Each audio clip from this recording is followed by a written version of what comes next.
Mohammad Zafar Iqbal sir কিশোর কিশোরীদের জন্য অনেক ভালো এবং মজার মজার উপন্যাস লিখেছেন। দস্যি কাজন এগুলোর মধ্যে অন্যতম। উপন্যাসটি 13টি পর্বে বিভক্ত। পর্ব 1। যখন একটা নতুন ছেলে আমাদের ক্লাসে এসে আমাদের পুরোপুরি হকচকিয়ে দিল। গত 3 দিন আমি স্কুলে যাইনি।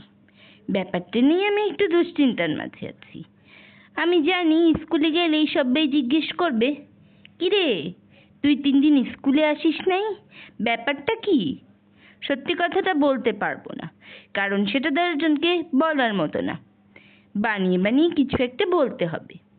খালি ভয় যেন ধরা না পড়ে যাই। মানুষের কত রকম মজার মজার অসুখ হয়। কয়দিন আগে জাহিদের অ্যাপেন্ডিসাইটিস না কি একটা জিনিসের অপারেশন হলো। সেটা নিয়ে একেবারে হুলুস্থুল অবস্থা। আমরা সবাই মিলে দেখতে গেলাম। খালি হাতে তো যেতে পারি না। কেউ একটা চকলেট, কেউ চুইংগাম, কেউ একটা বল পয়েন্ট কলম নিয়ে গেলাম। হাসপাতালে গিয়ে দেখি কেবিনে কি সুন্দর শুয়ে আছে জাহিদ। তার বাবা মা খালা চাচারা তাকে ঘিরে রেখে আহা উহা করছেন। দেখে আমাদের তো রীতিমতো হিংসাই হলো। মনে হলো, আহা, আমাদের অ্যাপেন্ডিসাইটিস না কি যেন যন্ত্রটার যদি অপারেশন হতো কি মজাটাই না হতো। তারপর ধরা যাক কাজলের ব্যাপারটা। বিজয় সরণিতে স্কুটার অ্যাক্সিডেন্টে তার হাত ভেঙে গেল। আর কি কপাল ভালো, ভাঙলো তো ভাঙলো, ডান হাতটাই ভাঙলো। কোনো হোমওয়ার্ক করতে হয় না। হাসপাতাল থেকে হাতে 7টা প্লাস্টার করে দিয়েছে। সে সেই হাতটা গলায় ঝুলিয়ে বুক ফুলিয়ে ঘুরে বেড়ায়। আমরা সবাই সেই হাতের প্লাস্টারে আমাদের নাম লিখে দিলাম। জয়ন্ত আমাদের মাঝে সবচেয়ে সুন্দর ছবি আঁকে। সে মার্কার দিয়ে কাজলের প্লাস্টার করা হাতে একটা নরমুন্ডু এঁকে দিল। সেটা দেখতে যে কি ভয়ঙ্কর হলো সেটা আর বলার মতো না। তবে কয়দিনের মাঝে অবশ্যই প্লাস্টারের রং ময়লা হয়ে মোটামুটি বিদঘুটে হয়ে গেল। কাজল একটু খবিশ টাইপের, ময়লা হতেই পারে। ময়লা নিয়ে কাজলের তেমন মাথা ব্যথা ছিল না। যারা খবিশ টাইপের হয় তারা পরিষ্কার আর ময়লা নিয়ে মাথা ঘামায় না। তার যন্ত্রণা ছিল অন্য জায়গায়। ভিতরে নাকি চুলকাতো। পেন্সিল ঢুকিয়ে সারাক্ষণ সে চেষ্টা করতো একটু চুলকিয়ে দিতে। আমরা মোটামুটি নিশ্চিন্ত ছিলাম যে প্লাস্টার খুললে দেখব ভিতরে মাকড়সা না হয় তেলাপোকা বাসা বেঁধেছে। তা না হলে তো চুলকাবে কেন? যখন প্লাস্টার খোলা হলো দেখা গেল সেরকম কিছু নেই। হাড়টা শুধু একটু শুকিয়ে গেছে। প্রথম দিকে জোর কম ছিল। মারপিটে বেশি সুবিধা করতে পারতো না। তবে দেখতে দেখতে অবশ্যই কাজলের হাতের জোর ফিরে এলো। তারপর আমাদের কাজল আবার সেই আগের মারদাঙ্গা কাজল। তবে অসুখের মতো অসুখ হয়েছিল সাদিবের। রাস্তার পাশে চটপটি খেয়ে তার নাকি জন্ডিস হয়ে গেছে। ডাক্তার বলেছে কোনো নড়াচড়া নেই, দিনরাত 24 ঘন্টা বিছানায় শুয়ে থাকতে হবে। সাদিবের কি আনন্দ, দিনরাত বিছানায় শুয়ে শুয়ে ভালো মন্দ খায়। আমরা ডিটেকটিভ বই খুঁজে বের করে দেই, সে শুয়ে শুয়ে পড়ে। পরীক্ষায় 2 সাবজেক্টে এত বড় বড় 2টা গোল্লা পেল, তবুও কেউ কিচ্ছু বলে না। বলে, আহা, বেচারার শরীর খারাপ, পরীক্ষাটা দেবে কেমন করে? সবার এরকম মজার মজার অসুখ কিংবা অ্যাক্সিডেন্ট হয়, আর আমার বেলা সব কিছু গোলমাল। কথা নেই বার্তা নেই, হঠাৎ একদিন একটা ফোড়া উঠে গেল। আর পাজি ব্যাক্কেল বদমাইশ বেয়াদ্দব ফোড়াটা উঠল এমন একটা জায়গায় যে না পারি বসতে, না পারি বাথরুমে যেতে, না পারি করতে। প্রথম 2-1 দিন একটু চেপে চেপে রাখার চেষ্টা করলাম, কিন্তু আম্মুদের কাছে তো আর কোনো কিছু গোপন রাখা যায় না। আম্মু একজন দেখেই ধরে ফেললেন। জিজ্ঞেস করলেন, কিরে ইবু, তুই এরকম পাফাক করে হাঁটছিস কেন? আমি বললাম, না মানে কিছু না, মনে হয় একটা ফোড়া।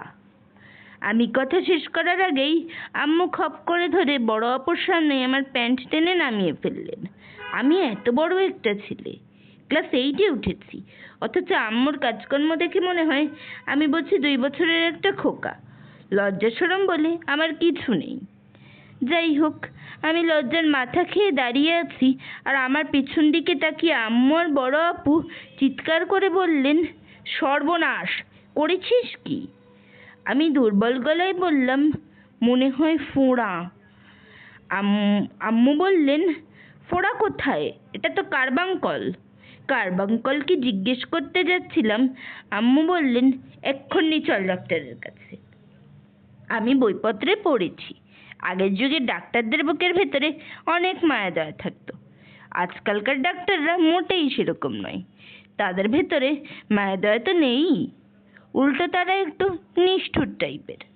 আমার পিছন দিকে এক নজর দেখে ডাক্তার আনন্দে হা হা করে হেসে উঠে বলল, আরে ইয়াং ম্যান, তুমি কেমন করে এরকম একটা ক্রিটিক্যাল জায়গায় এটা ম্যানেজ করলে? আমি কথার উত্তর না দিয়ে মুখ গোজ করে দাঁড়িয়ে রইলাম। নিষ্ঠুর ডাক্তার বলল, আমাকে টেকনিকটা শিখিয়ে দাও, আমি যাদের দেখতে পারি না তাদের ক্রিটিক্যাল জায়গায় এটা করিয়েই দিই। তারপর ডক্টর আনন্দে করে হাসতে লাগলো, এমন করে হাসতে লাগলো যেন খুব মজার একটা কথা বলে ফেলেছে। আমার নিজের চোখকে বিশ্বাস হলো না যখন দেখলাম ডাক্তারের কথায় আম্মু মুখে আঁচল চাপা দিয়ে হাসছেন।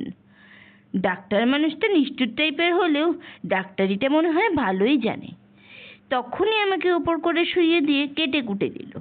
যত ব্যথা পাবো ভেবেছিলাম তত ব্যথা পেলাম না, তবে আমি কোনো ঝুঁকি নিলাম না। যতক্ষণ ডাক্তার কাটাকুটি করছিল ততক্ষণ গলা ফাটিয়ে চিৎকার করে গেলাম। ডাক্তার কাজ শেষ করে ব্যান্ডেজ করে দিল। বাসায় এসে 3 দিন ওপর হয়ে শুয়ে থাকতে হবে।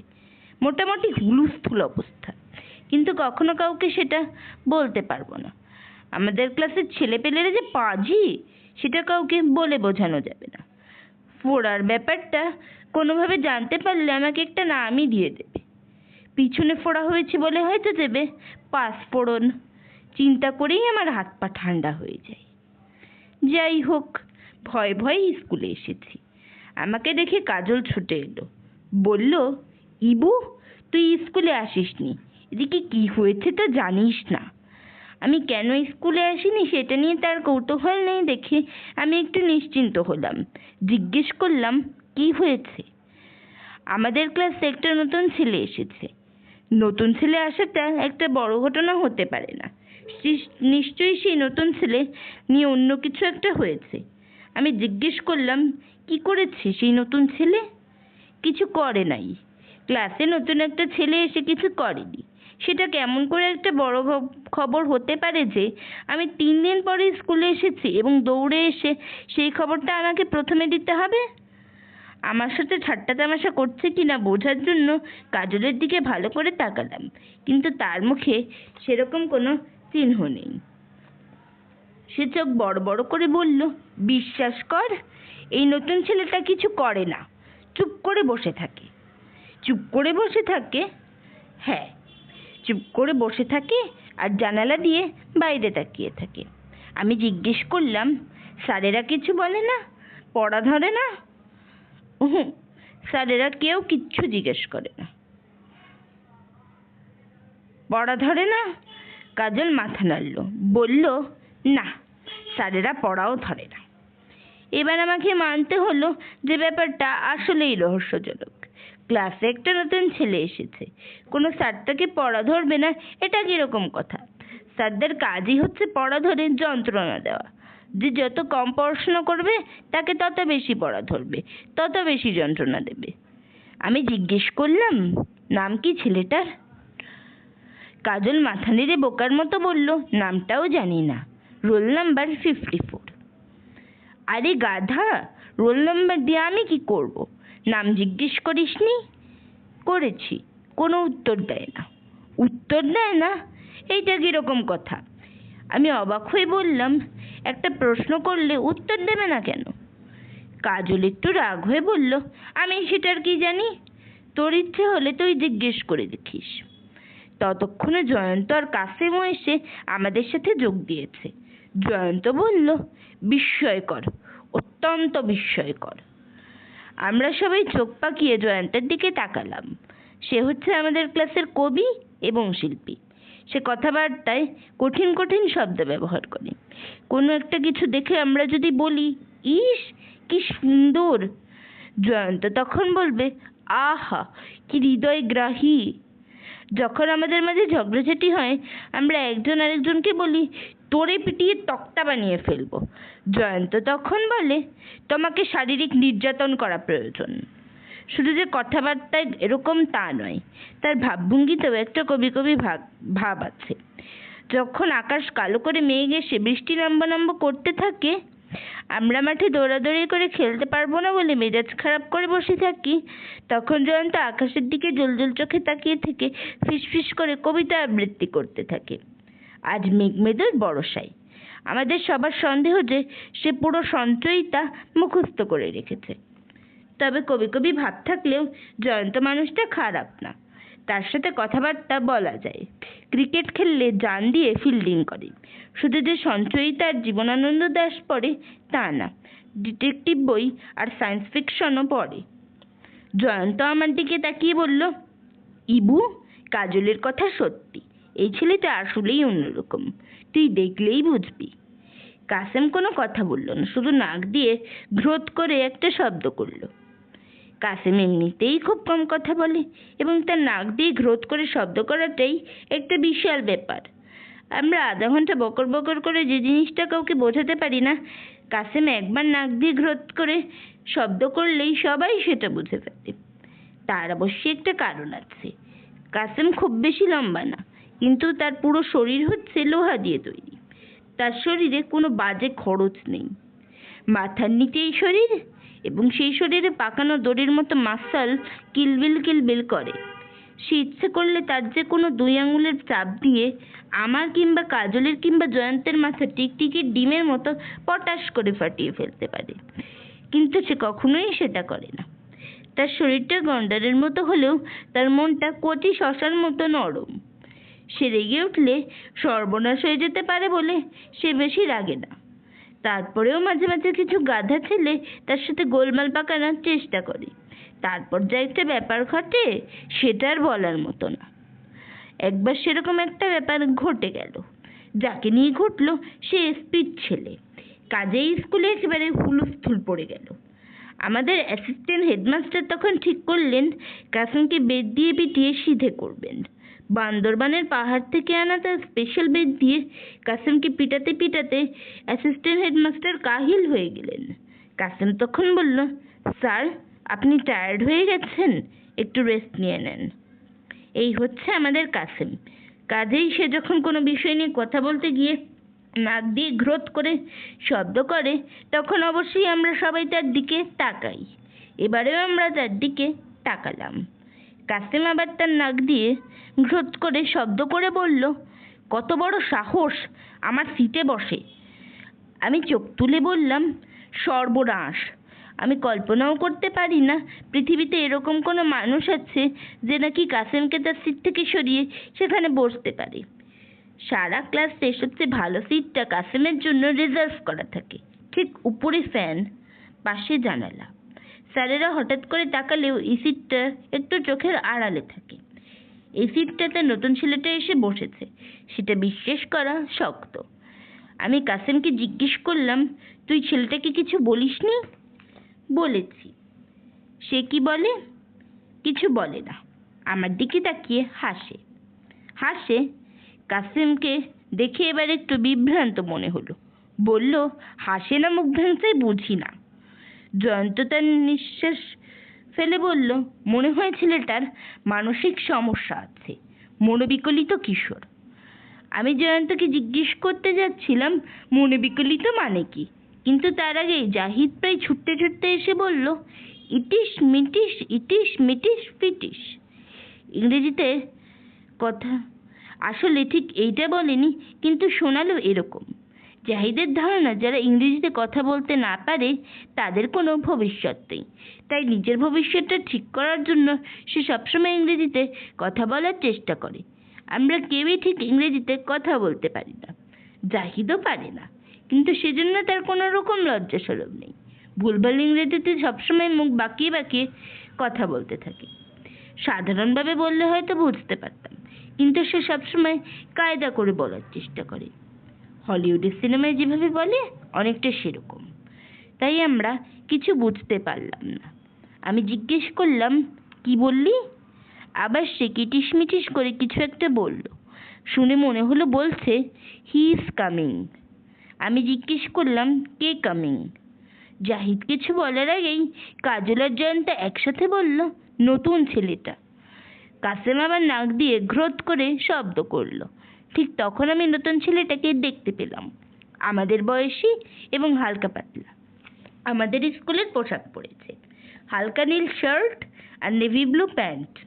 পোশাকটা ঠিক ফিট করেনি, একটু ঢলঢলে। তারপরেও কেন জানি তাকে জবুথবু মনে হচ্ছে না। আমরা সবাই ব্যাকপ্যাক নিয়ে স্কুলে আসি, কিন্তু তার ব্যাগটা অন্যরকম, অনেকটা ওষুধের ক্যানভাসারদের ব্যাগের মতো। আমরা যে কেউ এরকম একটা ব্যাগ নিয়ে স্কুলে এলে সবাই হেসে গড়াগড়ি খেতে শুরু করতো।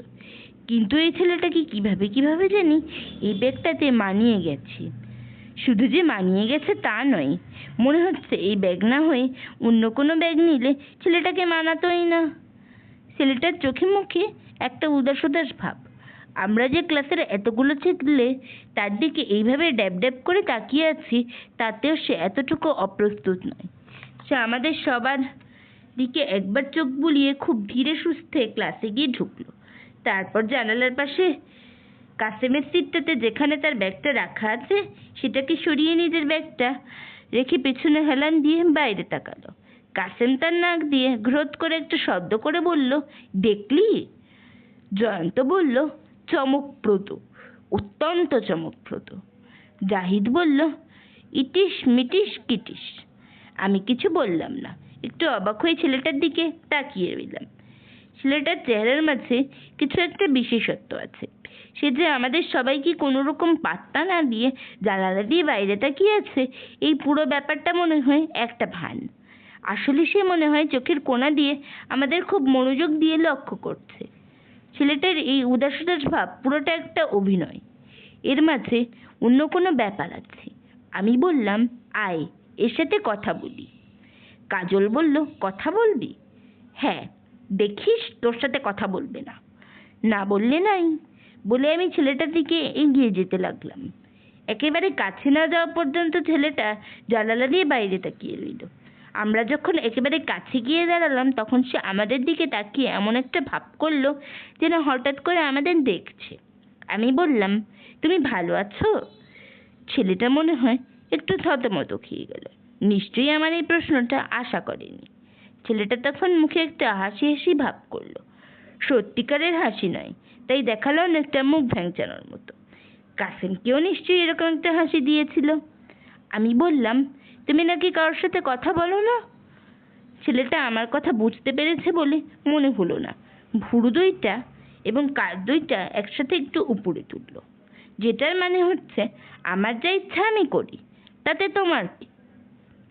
আমি ঠান্ডা মাথায় তার সাথে আরো এক দুইটা কথা বলতে চাচ্ছিলাম, কিন্তু কাসেম তার আগেই নাক দিয়ে গ্রোথ করে শব্দটা করে বলল, আমার সিট থেকে সরে বস। ছেলেটা এবারে পিছনে হেলান দিয়ে জানালা দিয়ে বাইরে তাকালো। কাসেম মেঘর স্বরে বলল, নাহলে কিন্তু লাশ ফেলে দিব। ছেলেটা কাসেমের দিকে তাকিয়ে তার ডান হাতের মাঝখানের আঙুলটা পতাকার মতো উঁচু করে ধরল। এটা নিশ্চয়ই কোনো এক ধরনের ইঙ্গিত। ছেলেটার মুখ দেখে মনে হলো কোনো একটা খারাপ ইঙ্গিত, কিন্তু সেটা কি আমরা ঠিক বুঝতে পারলাম না। কাসেম আমাদের দিকে তাকিয়ে বলল, শালারে খুন করে ফেলি। আমি বললাম, না কাসেম, মাথা গরম করিস না। কেন মাথা গরম করবো না? এই শালা আমার আঙুল দেখায় কেন? আমি কাসেমের কানের কাছে মুখ নিয়ে ফিসফিস করে বললাম, এর মাঝে নিশ্চয়ই অন্য ব্যাপার আছে। অন্য কি ব্যাপার সেইটা বুঝতে হবে, মাথা গরম করিস না। কাসেম তবু মাথা গরম করতে চাইছিল। আমি তার হাত ধরে টেনে সরিয়ে আনলাম। তাকে ধরে টেনে সরিয়ে আনা অবশ্যই সোজা কথা নয়। কোরবানির ঈদের সময় সুটকোপাটকে একজন মানুষ যখন বিশাল একটা ষাঁড়কে টেনে নেওয়ার চেষ্টা করে, আমার অবস্থাও হলো সেরকম। First period Bangla, second period ইংরেজি, এই দুটি ক্লাস মোটামুটি কোনো ঝামেলা ছাড়াই শেষ হলো। থার্ড পিরিয়ডে অঙ্ক। অঙ্ক স্যার এক দুইবার নতুন ছেলেটার দিকে তাকালেন, একবার মনে হয় কিছু জিজ্ঞেসও করার চেষ্টা করলেন, কিন্তু নতুন ছেলেটা তার কথা না শোনার ভান করে জানালা দিয়ে বাইরে তাকিয়ে রইল। অঙ্ক স্যার তাকে আর ঘাটালেন না। এর পরের পিরিয়ডে বিজ্ঞান ক্লাস নেন মান্নান স্যার। মান্নান স্যার মানুষটা খুব ভালো। স্যারের ক্লাসগুলো আসলে ক্লাস বলেই মনে হয় না, মনে হয় স্যার আমাদের সাথে গল্পগুজব করছেন। আমরা তাই আগ্রহ নিয়ে মান্নান স্যারের ক্লাসের জন্য অপেক্ষা করি। আজকেও করছি। ঠিক তখন দরজা খুলে ক্লাসে মাথা ঢোকালেন গহর আলী স্যার। আমরা সবাই তখন একসাথে চমকে উঠলাম। সারা স্কুলের মাঝে সবচেয়ে খারাপ স্যার হচ্ছেন গহর আলী স্যার। উঁচু ক্লাসের ছেলেরা বলে 71 সালে গহর আলী স্যার নাকি রাজাকার ছিলেন, ঘাড়ে রাইফেল নিয়ে ব্রিজ পাহারা দিতেন। সেটা সত্যি না মিথ্যা আমরা জানি না, কিন্তু এই মানুষটা যে ভালো না সেই বিষয়ে কারো কোনো সন্দেহ নেই। এই স্যার আমাদের কোনো ক্লাস নেন না, ছোট ক্লাসে ইসলামিয়াত পড়ান। আমি একেবারে বাজি ধরে বলতে পারি গহর আলী স্যারের উৎপাতের কারণে ছোট ক্লাসের অনেক ছেলে বড় হয়ে বৌদ্ধ না হলে খ্রিস্টান হয়ে যাবে। গহর আলী স্যারের চেহারাটা ইঁদুরের মতো। ক্লাসে ঢুকলেনও সেইভাবে ঢুকে চুলুক চালুক করে এদিক সেদিক তাকালেন, তারপর চেয়ারে পা তুলে বসে কেনে আঙুলটা কানে ঢুকিয়ে কান চুলকাতে লাগলেন। ক্লাসের সবাই আমরা চুপ করে বসে বিরস মুখে গহর আলী স্যারের দিকে তাকিয়ে রইলাম। গহর আলী স্যার একটা ঢেকুর তুলে বললেন, তোদের মান্নান স্যার আজকে আসে নাই, বউয়ের শরীর খারাপ, ডাক্তারের কাছে নিচ্ছে। মান্নান স্যার আমাদের সবার প্রিয় স্যার। তার স্ত্রীর অসুখ শুনে আমাদের সবার একটু চিন্তা হলো। কাজল বলল, কি হয়েছে ওনার? গহর আলী স্যার আরেকটা ঢেকুর তুলে বললেন, জানি না, মাইয়া লোকের কোনো ঠিক ঠিকানা আছে নাকি? গহর আলী স্যারের সাথে আমাদের কোনো ক্লাস হয় না, কোনো স্যার না থাকলে তাকে পাঠানো হয়। কিন্তু গহর আলী স্যার যতবার এসেছেন ততবার মেয়েদের সম্পর্কে আজে বাজে কথা বলে গেছেন। কাজেই স্যারকে জিজ্ঞেস করে কোনো লাভ হবে না। আজকে বাসায় যাবার সময় স্যারের বাসায় গিয়ে খোঁজ নিয়ে যেতে হবে। গহর আলী স্যার হঠাৎ সোজা হয়ে বসে কাকে যেন খুঁজতে লাগলেন। আমাদের ভালো করে চেনেন না, তাই এদিক সেদিক তাকিয়ে জিজ্ঞেস করলেন, তোদের ক্লাসে নতুন একটা পোলা আসছে না? আমরা একটু অস্বস্তির সাথে মাথা নাড়লাম। স্যার বললেন, কেডা? আমরা নতুন ছেলেটার দিকে তাকালাম। সে তখন গভীর মনোযোগ দিয়ে জানালা নিয়ে বাইরে তাকিয়ে আছে। গহর আলী স্যার ধমকি দিয়ে বললেন, এই বাদরের বাচ্চা, বাইরে কি দেখিস? ছেলেটা খুব আস্তে আস্তে মাথা ঘুরিয়ে গহর আলী স্যারের দিকে তাকালো। তার মুখে কোনো রকম দুশ্চিন্তা বা ভাবনা নেই, বরং মনে হলো চোখের মাঝে লুকানো এক ধরনের চাপা আনন্দ। যেন সামনে মুখ খিচিয়ে যে বসে তাকে গালাগালি করছে সেটা গহর আলী স্যার না, সেটা যেন হাসির নাটকের একটা চরিত্র। গহর আলী স্যার বললেন, খাড়া। ছেলেটা দাঁড়ালো না, টেবিলে দুইটা কুনুই রেখে গালে হাত দিয়ে গহর আলী স্যারের দিকে তাকালো। এখন তাকে দেখে মনে হতে থাকে পুরো ব্যাপারটাতে সে এক ধরনের মজা পেতে শুরু করেছে। গহর আলী স্যার তখন হুঙ্কার দিয়ে বললেন, খাড়া বলছি হারামজাদা, খাড়া। ছেলেটা তখন একটু ভুরু কুঁচকালো। তাকে দেখে মনে হতে লাগলো গহর আলী স্যার কি বলছেন সে বুঝতে পারছে না। ব্যাপারটা আস্তে আস্তে বিপজ্জনক হয়ে যাচ্ছে। গত বছর গহর আলী স্যার চড় মেরে ক্লাস 2 এর একটা ছেলের কানের পর্দা ফাটিয়ে দিয়েছিলেন। আমি চাপা গলায় ছেলেটাকে বললাম, দাঁড়াও তাড়াতাড়ি। ছেলেটা আমার দিকে তাকালো, তারপর আস্তে আস্তে উঠে দাঁড়ালো। গহর আলী স্যার বললেন, বেয়াদব বদমাইশ বেত্তমিজ ছেলে, কানে কথা যায় না? ছেলেটা কোনো কথা বলল না। গহর আলী স্যার গর্জন করে বললেন, চার কলমা জানিস নাকি তাও জানিস না? ছেলেটা মুখটা একটু সুচালো করলো, মনে হলো কিছু একটা বলবে, কিন্তু কিছু বলল না। গহর আলী স্যার তখন দাঁত মুখ খিচিয়ে বললেন, তুই কি মুসলমানের বাচ্চা নাকি খ্রিস্টানের বাচ্চা? ছেলেটা খুব হালকাভাবে একটু কাঁধ ঝাঁকালো এবং মনে হলো তাকে হঠাৎ করে গহর আলী স্যারের মাথার মাঝে একেবারে আগুন ধরে গেল। চেয়ার থেকে ধর্মর করে পা নামিয়ে একেবারে একটা পাগলা মোষের মতো ছেলেটার দিকে ছুটে যেতে লাগলেন। আর কি আশ্চর্য, আমার মনে হলো সেটা থেকে ছেলেটার মুখে ভয়ভীতির বদলে একটা আনন্দের হাসি ফুটে উঠতে লাগলো। গহর আলী স্যার কাছে এসে খপ করে ছেলেটার চুল ধরে ফেললেন। আমরা তাই ভেবেছিলাম, কিন্তু দেখতে পেলাম আসলে ধরতে পারেননি। ছেলেটা শেষ মুহূর্তে মাথা নিচু করে ফেলেছে। ঘরালি স্যার এতে আরো রেগে উঠেছেন। তার পান খাওয়া লাল দাঁতগুলো বের হয়ে আসছে। তাকে দেখাচ্ছে একটা পাগলা কুকুরের মতো। স্যার আবার ছেলেটার উপর ঝাঁপিয়ে পড়ার চেষ্টা করলেন, কিন্তু তার আগেই ছেলেটা তার ব্যাগটা হাতে নিয়ে একটা লাফ দিয়ে সরে গেছে। আমরা অবাক হয়ে দেখলাম সে সোজা দরজার দিকে হাঁটছে। দরজার কাছে গিয়ে সে দাঁড়িয়ে তার ব্যাগ খুলে একটা খাম বের করলো। খামটা হাতে নিয়ে সে তখন ঘরালি স্যারের কাছে এগিয়ে আসে, তারপর তার দিকে খামটা এগিয়ে দেয়। ক্লাসের আমরা সবাই মুখ হা করে অবাক হয়ে পুরো ব্যাপারটি দেখছি। মনে হচ্ছে এটা যেন ক্লাসরুম না, এটা যেন কোনো নাটকের একটা দৃশ্য। ঘরালি স্যার এতক্ষণ রেগে আগুন হয়েছিলেন, এখন হঠাৎ করে ছেলেটার কাজকর্ম দেখে কেমন যেন ভ্যাবাচ্যাকা খেয়ে গেলেন। ছেলেটা আরেকটু এগিয়ে এসে প্রায় স্যারের হাতে খামটা গুঁজে দিল। তারপর আমাদের সবার দিকে তাকিয়ে হাত নেড়ে দরজা দিয়ে বের হয়ে গেল। আমি পরিষ্কার দেখলাম তার মুখে আনন্দ ঝলমল করছে, এমনকি মনে হলো সে শীষ দিতে দিতে স্কুলের গেটের দিকে হেঁটে যাচ্ছে। আমার ডায়েরি, ফাবিহা আব্দা নেওয়াজ।